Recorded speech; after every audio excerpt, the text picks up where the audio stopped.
नमो अर्हंताणं, नमो आयर्याणम्। आज हम बात करेंगे कि दुख का मूल क्या है। उत्तराध्ययन सूत्र के 28वें अध्ययन की 20वीं गाथा में कहा गया है, रागो ये दोषो वियकम् बियं कम्मं च मोहपभवं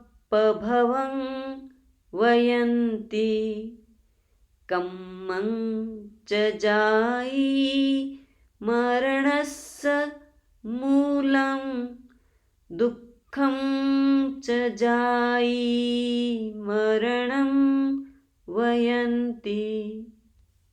एक शिष्य शहर जाकर लौटा, अपने गुरु के सामने उपस्थित हुआ और उसने निवेदन किया, गुरुदेव, आज मैं शहर में गया, मैंने देखा लोग दुखी बहुत हैं, सुखी लोग कम हैं, दुखी लोग ज़्यादा हैं।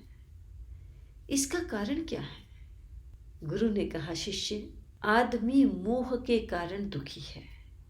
मोहनीय कर्म, राग, द्वेष, मोह, अज्ञान, ये जो 4 चीज़ें हैं, ये इंसान के भीतर में दुख पैदा करते रहते हैं। ये मोहनीय कर्म ही ऐसा है जो इंसान को, जो हर जीव को, हर प्राणी को नाच नचाता है। जैसे एक मदारी बंदरों को नाच नचाता है, जैसा मदारी कहेंगे बंदर अपना करतब दिखाएंगे। तुमने कभी देखा होगा, कठपुतली के खेल वाले कठपुतलियों को नचाते हैं, जैसा वो चाहेंगे कठपुतलियाँ वैसे ही नाच करेगी। ये मोहनीय कर्म ही है जो इंसान को दुखी करता है, इंसान को मोहित करता है, मूड बनाता है और उसके कारण वह दुख को प्राप्त होता है, जो इंसान को जन्म मरण के चक्कर में डालता है। इसलिए शिष्य, तुम ये समझो कि वास्तव में जन्म मरण दुख का कारण है, क्योंकि जब तक जन्म मरण होता रहेगा, कर्मों का आवागमन होता रहेगा। शुभ कर्म, अशुभ कर्म, सारे कर्मों का आवागमन जब तक जन्म है, जब तक मृत्यु है, तब तक होता रहता है। जिस दिन इंसान, जिस दिन प्राणी इस जन्म मरण के चक्र से मुक्त हो जाता है, कोई चिंता नहीं, कोई दुख नहीं, कोई कष्ट नहीं, कोई क्लेश नहीं।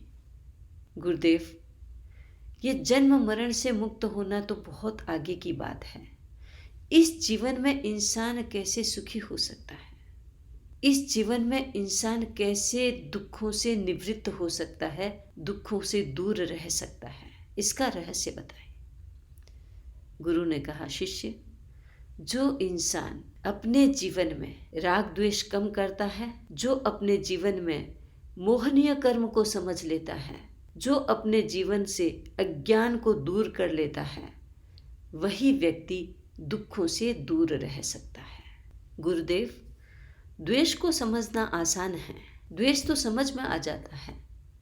किसी से ईर्ष्या करना, किसी से झगड़ा करना, किसी से बैर करना, किसी से विरोध करना, ये द्वेष होता है। लेकिन राग को कैसे समझा जाए? राग कैसे बंधन है? गुरु ने उदाहरण दिया, जैसे एक खुला कुआं होता है, एक ढका हुआ कुआं होता है। खुला कुआं तो पता चलता है, इंसान संभल जाता है, संभल सकता है, देख सकता है। लेकिन यदि किसी जंगल से गुजरते समय यदि रास्ते में कुआं है लेकिन वो ढका हुआ है, कितना खतरनाक हो सकता है। इंसान को पता नहीं चलता है, वो तो सोचता है कि मैं सीधे मार्ग पे जा रहा हूँ, और यदि उसी मार्ग में कुआं है और ढका हुआ है, वो उसमें गिर सकता है कभी भी। ये जो राग है उसको समझना बड़ा मुश्किल है। अकेला द्वेष काम नहीं कर सकता।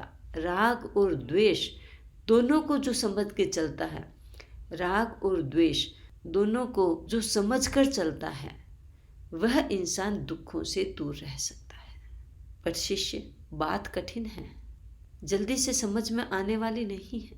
इस बात को गीता में भी समझाया है, क्रोधात् भवति सम्मोह, सम्मोहात् स्मृति विभ्रम है, स्मृति भ्रंशाद बुद्धिनाशो, बुद्धिनाशात् प्रणश्यति। वहाँ पतन का कारण बताया है। इंसान को क्रोध होता है तो उससे मूढ़ता आती है, मूढ़ता आती है तो स्मृति का नाश होता है, स्मृति भ्रष्ट होने पर बुद्धि का नाश हो जाता है, और बुद्धि का नाश होने का मतलब इंसान का पतन हो जाता है। क्योंकि बुद्धि विवेक देती है, और जिस इंसान की बुद्धि का ही नाश हो गया तो विवेक रहेगा नहीं, और विवेक नहीं रहेगा तो वो अपने उचित अनुचित का चिंतन कैसे करेगा।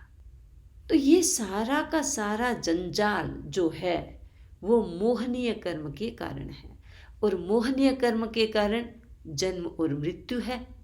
जन्म मृत्यु दुख का कारण है। एक चीज को समझने के लिए इस पूरी की पूरी श्रृंखला को, पूरी की पूरी चैन को समझना होता है, और जो व्यक्ति इस चैन को समझ लेता है वह व्यक्ति इस चैन को तोड़ भी सकता है। बस यही इस गाथा का सार है, यही इस पूरी वार्ता का सार है। हम इस चैन को तोड़ते चले, एक साथ नहीं तो कम से कम एक एक कड़ी को तोड़ते चले। निश्चित रूप से हम जो चाहते हैं वो हमें मिलेगा। इसी बात के साथ आज इतना ही। ओम अरहम।